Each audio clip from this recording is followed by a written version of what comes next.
Lucky Land Casino, asking people, what's the weirdest place you've gotten lucky? Lucky? In line at the deli, I guess? Aha, in my dentist's office. More than once, actually. Do I have to say? Yes, you do. In the car before my kids' PTA meeting. Really? Yes. Excuse me, what's the weirdest place you've gotten lucky? I never win and tell. Well, there you have it. You can get lucky anywhere, playing at LuckyLandSlots.com. Play for free right now. Are you feeling lucky? No purchase necessary. Void where prohibited by law. 18 plus. Terms and conditions apply. See website for details. David's Bridal, where brides and bridesmaids get fabulously dressed. We let our friends pick out what we wear, show off our dance moves, obsess over every little detail, hold your hand through it all, smile bravely when it's time to let go. Make your dreams come true. The things we do for love. Only at David's Bridal. When the blue of the night meets the gold of the day, someone waits for me.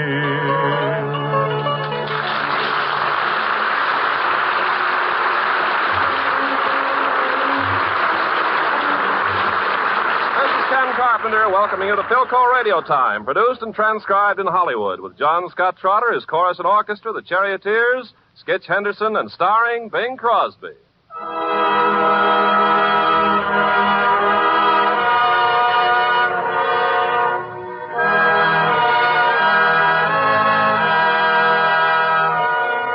As is Bing's custom at Christmas time, he opens the program with Adeste Fidelis. And as usual, he will sing it first in Latin, and then with a studio audience joining him singing it in English. Yes, Ken, I think it would be very fitting if our guests here would join in a chorus. Come all ye faithful. Bing, I think it'd be nice if the home folks, the folks listening in all over the world, would join in, too. Oh, it would indeed. Gather round, folks, wherever you may be, and help us sing this eternal hymn. Adeste Fidelis, Leti triumphantes, venite in Bethlehem.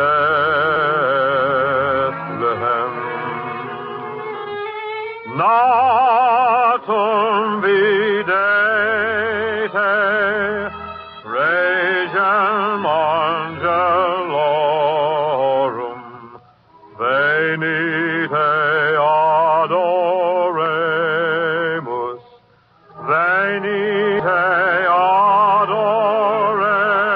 adoremus, venite adoremus,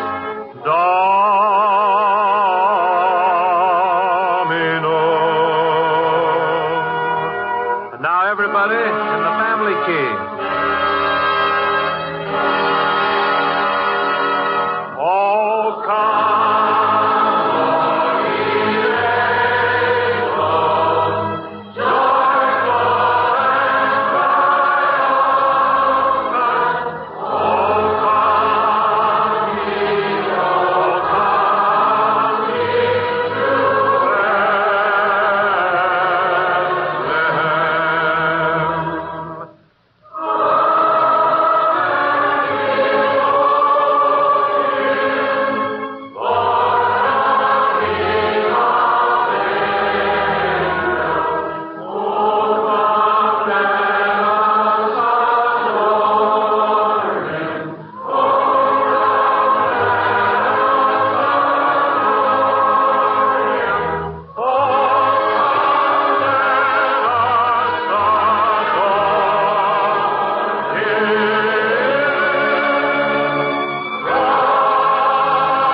Thank you very much.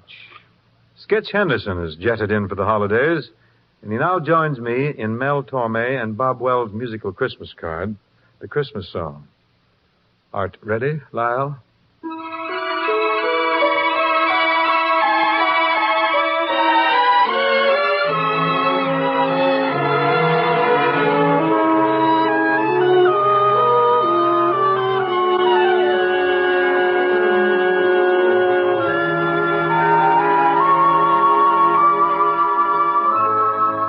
chestnuts roasting on an open fire.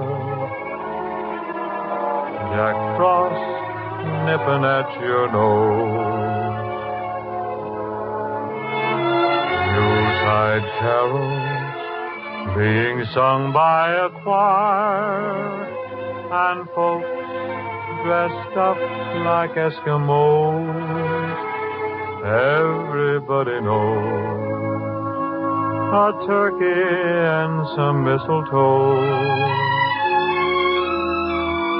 help to make the season bright. Tiny tots with their eyes all aglow will find it hard to sleep tonight. They know that Santa is on his way. He's loaded lots of toys and goodies on his sleigh. And every mother's child is gonna spy to see if reindeer really know how to fly. And so I'm offering this simple phrase to kids from 1 to 92. Although it's been said many times, many ways, Merry Christmas to you.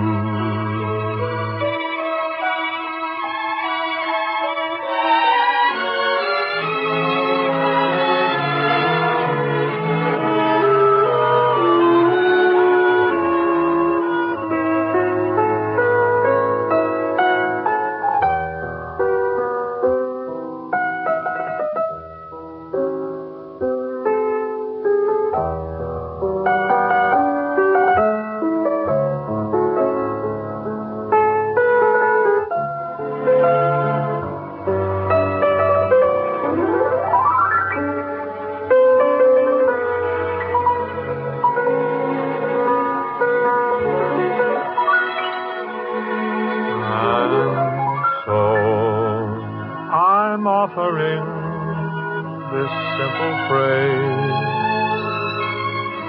to kids from 1 to 92.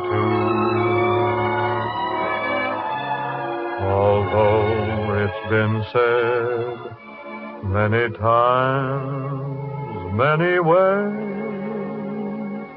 Merry Christmas to you.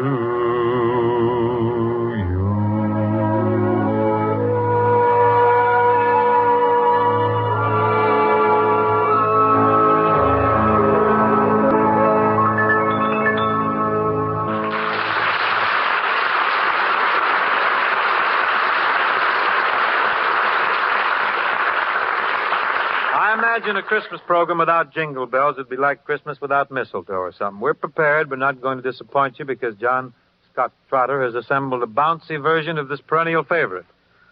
Looking at my libretto here, I see there are parts for the Charioteers, the vocal group, Skitch, and, oh, yes, Crosby catches a cadenza or two. Matter of fact, I open the affair vocally. Roll 'em, John. Jingle, jingle, jingle, jingle, jingle. Jingle bells, jingle all the way. Oh, what fun it is to ride in a one-horse open sleigh. Jingle bells, jingle all the way. Oh, what fun it is to ride in a one-horse open sleigh. Dashing through the snow in a one-horse open sleigh. O'er the fields we go, laughing all the way. Bells on bobtails ring, making spirits bright. What fun it is to ride and sing a sleighing song tonight. Jingle bells, jingle bells, jingle all the way. Oh, what fun it is to ride in a one-horse open sleigh. Jingle bells, jingle all the way. Oh, what fun it is to ride in a one-horse open sleigh.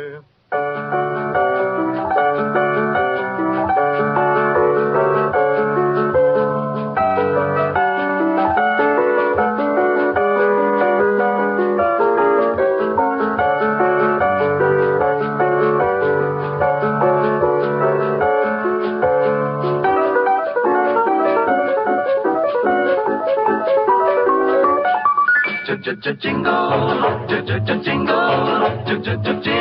jingle all the way. Oh, what fun it is to ride in a one-horse open sleigh. Jingle, jingle, jingle, jingle all the way. Oh, what fun it is to ride in a one-horse open sleigh. Jingle bells, jingle bells, jingle all the way. Oh, what fun it is to ride in a one-horse open sleigh. Jingle bells, jingle all the way. Oh, what fun it is to ride in a one-horse open sleigh.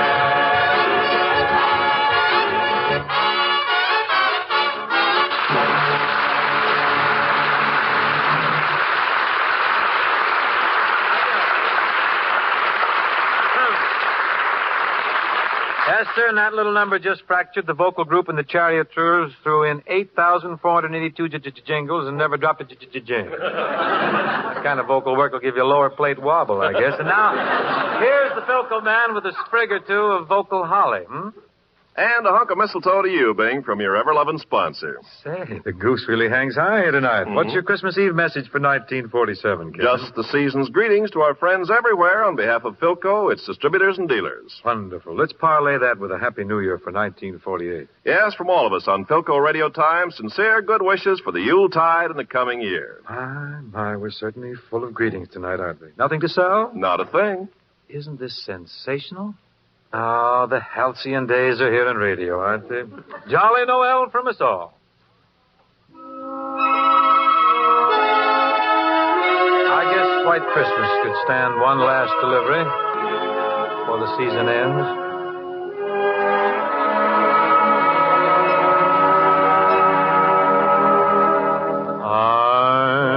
I'm dreaming of a white Christmas, just like the ones I used to know,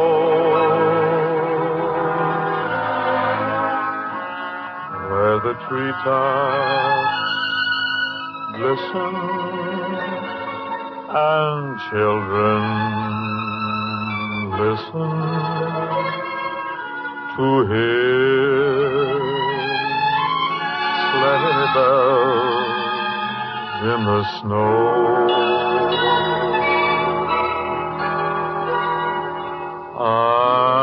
I'm dreaming of a white Christmas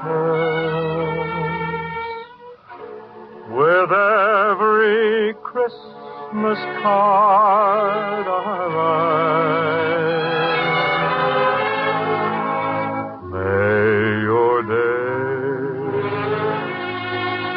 Be merry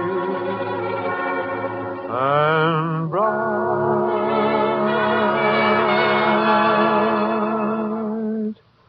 and may all your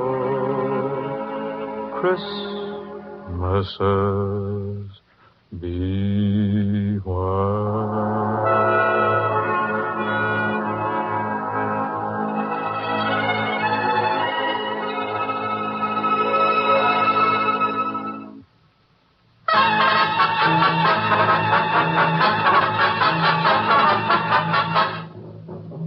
We now present Charles Tazwell's Christmas play, The Small One, a story for those who like Christmas and small donkeys.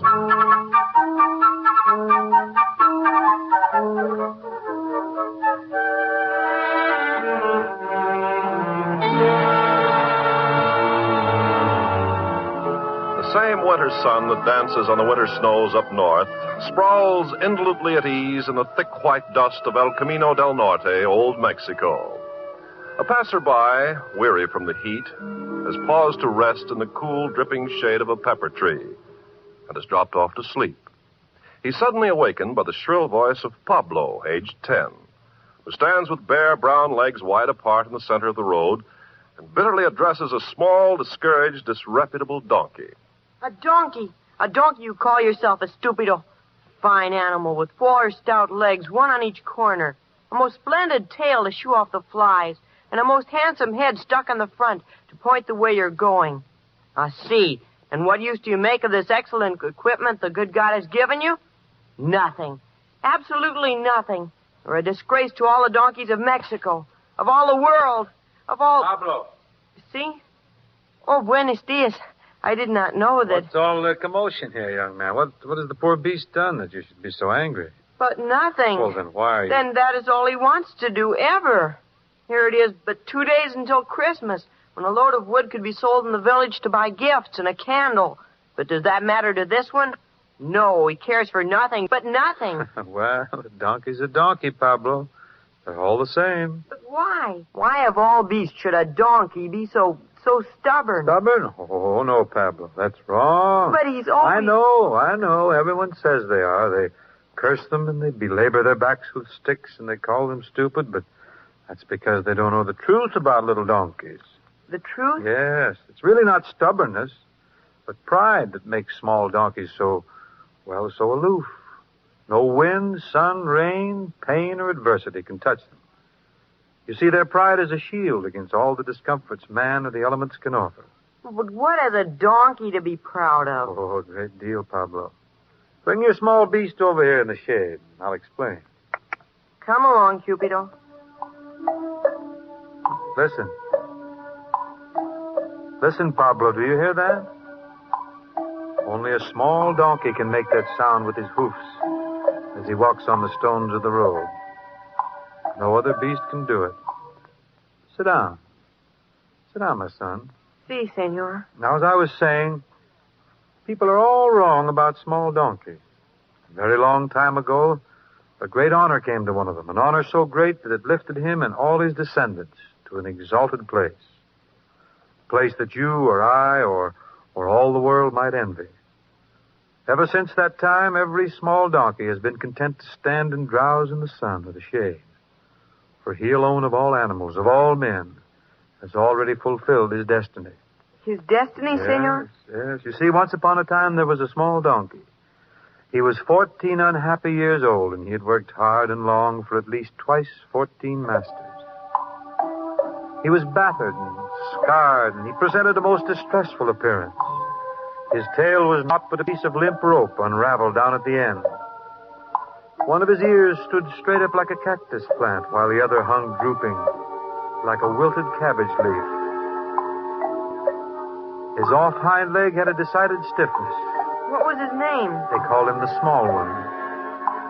His latest master was a woodcutter who also owned 4 younger and therefore stronger donkeys, but Small One was the special charge of the woodcutter's son. It was the boy who saw to it that Small One always had dry straw for his bed, and that the load of wood to be carried to the town was not too heavy for Small One's aging back. One day the woodcutter called his son to him. He said, Son? Yes, Father. I have a task for you to do in the town, son. A load of wood? No.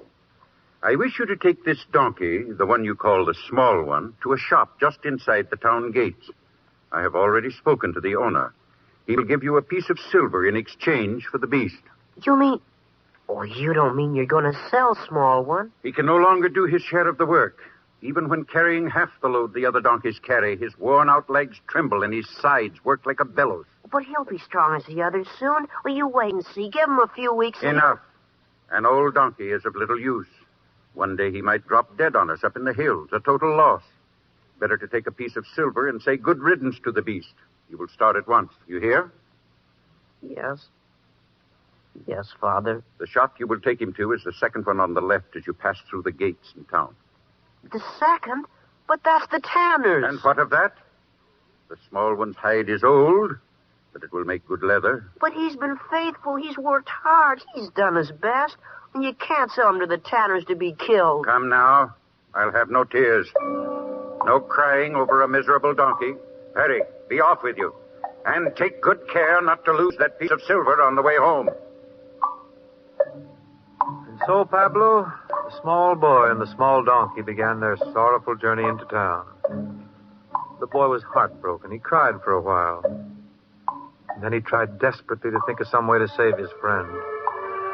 The sound of the small one's hoofs on the road seemed to say over and over again, "Going to the Tanners, going to the Tanners." Suddenly it came to the boy's mind that there was a horse market in the town. If he could sell the small one to some new and kind master, the little donkey would still live, and yet the father would also have his piece of silver. Well, it was early afternoon when the boy and the small one passed through the town gates and down the narrow, twisted streets to the marketplace. And what about this fine animal, my friends? The mare whose sire was so famous that none but princes ever set his back. Strong of limbs, round of wind. Who'll start the bid at 50? 50! 50 it is! Who'll make it 51? Come, my friends. Are you going to let such an animal go for so paltry a sum? Please, sir, would you like to buy a fine donkey? What? What'd you say, boy? This small donkey, he's for sale. Strong and willing. The price is very cheap, but one piece... No, I don't want to buy a donkey. Be off with you. 60 is the bid. That's more like it. Do I hear 62? Will someone say 62? Come, my friend. You'll never again get such a fine horse for so little cash. Look at the proud head. See the flowing mane. Excuse me, please. This small donkey's for sale. Would you What like is it you want, boy? This fine animal, he can be bought for only one piece of silver. Isn't that a great saving? They're bidding 60 for the horse, and I know he can't do half the work a small one. Look, he's very... Go away. Don't bother me. But he's... Go away, or I'll take a stick to book you back. And now, my friend, 83 is the bid. Do I hear more? No! 83 once! 83 twice! Sold for 83 pieces of silver! You've made a fine bargain, my friend. Now, who has the next animal for sale? Step up! Please, sir, would you try to sell this small donkey? Go away, boy. Oh, but he's a very valuable animal. He's not nearly as old as he looks. It's just because he's worked so hard. And you're the one that doesn't stand up straight as a donkey should. Well, that was the fault of a careless master, not his own. He eats very little, and he's terribly strong. This is a horse market, boy. We've no time to waste on donkeys. But a small donkey would take such a small time. All right, my boy. If you insist. My friend! A great bargain I have to offer you. The proud owner terms it a donkey, but it appears to me to be an animated pile of shaking bones. It's not. You can see how the moths have been at the hide. And the tail, is it a tail? Or is it the stub of a broom, worn out from sweeping the courtyard? A true museum piece, my friends, moldy with age and loose in the joints. He is not. But it is not seemly to laugh, my friends, because the owner assures me that this animal is fine enough to share a stall with the king's horses. Stop! You shan't make fun of him. Maybe he's not as handsome as your animals, but he's better. He's a lot better. Small one deserves to be in a king's stable. All right, boy. Take your donkey and move along. We've got business to attend to. Hurry up, off with you. Now that we've had our fun and disposed of the king's donkey, my friends, I want to call your attention to these two fine Arabs. And so the boy and the little beast left the marketplace, Pablo. The hours were slipping swiftly by, and the boy knew he must start soon for home, and that he must have the piece of silver to give to his father. He tried stopping people on the street. He inquired from door to door, but no one wanted to buy a small, tired donkey. The sun was sinking fast when he came at last back to the town gates, and he stood before the tanner's door. The boy's face was tear-streaked. The small one's head drooped so low that his limp ear almost touched the ground. The boy said goodbye to his small friend, and he asked forgiveness for what he had to do, and there was understanding in the little donkey's eyes. And then, just as the boy was lifting the latch of the tanner's door, a voice spoke to him. My son? Yes, sir? I have a great favor to ask. Are you the owner of that small donkey? Oh, yes, sir. I have a long journey to make. My wife is not well. I have great need of a strong, gentle animal to carry her safely. Well, small one's very strong and very trustworthy. Yes, I can see. Would you sell him to me? Yes. Oh, yes, sir. But for 1 piece of silver. 1 piece of silver? Is that too much, sir? Too much? Oh, no. A very reasonable price for such a beautiful animal. He's not very beautiful, but he's good. Yes, I can see that. I'll be kind to him. I promise you that. Well, then he'll work so hard to please you. Here's your piece of silver. Come, small one. Do you mind if I come as far as the town gates? You see, the small one and Not at all, not at all. You'll want to say goodbye to him, of course. You can do that while I see my wife safely on his back. Here we are. Easy, small one. Goodbye, small one. You must be very faithful, and it isn't forever, you know. When I grow up and earn many pieces of silver, I'll buy you back, and you'll have a fine stable and nothing to do at all but sleep and eat. Won't that be nice, small one? All right, my son. We're ready to go. Wait, traveler. Yes, soldier? I must make out the record before you can pass through the town gates. Who are you? My name is Joseph. And your wife? They call her Mary. Your destination? Bethlehem. Pass? Come, small one. Goodbye, son. Goodbye. Goodbye, small one. Be gentle and sure of foot. And carry her safe to Bethlehem. So Pablo the small one traveled the many weary miles to Bethlehem. There in a stable which became a king's stable, he saw a king born.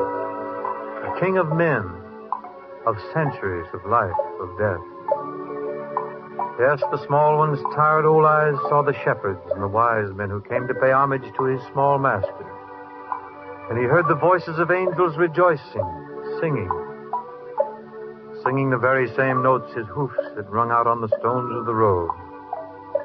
And then it came to pass that all those who had laughed at his ragged coat, his limping gait, and his drooping ear, they all envied the small one, for he was part of a great miracle.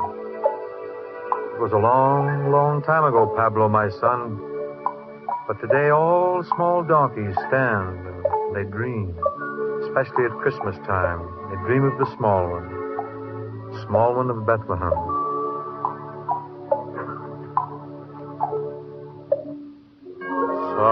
Silent night, holy night, all is calm, all is bright, round yon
program is produced and transcribed in Hollywood.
Lucky Land Casino, asking people, what's the weirdest place you've gotten lucky? Lucky? In line at the deli, I guess? Aha, in my dentist's office.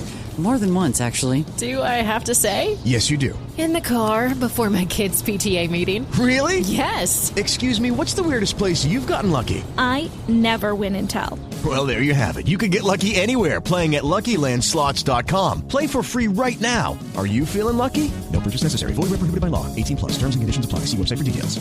When you wake up well-rested on a great mattress, everything becomes clear. I do have a favorite child. Things you missed when you were tired finally reveal themselves. I use memes as a coping mechanism. It's Mattress Firm's once-a-year sale and clearance. Get up to 60% off select Sealy, plus a free adjustable base, all with free and fast delivery. Deals this big won't last long, so don't miss out. The right mattress matters. We'll find yours. Restrictions apply. See store or website for details.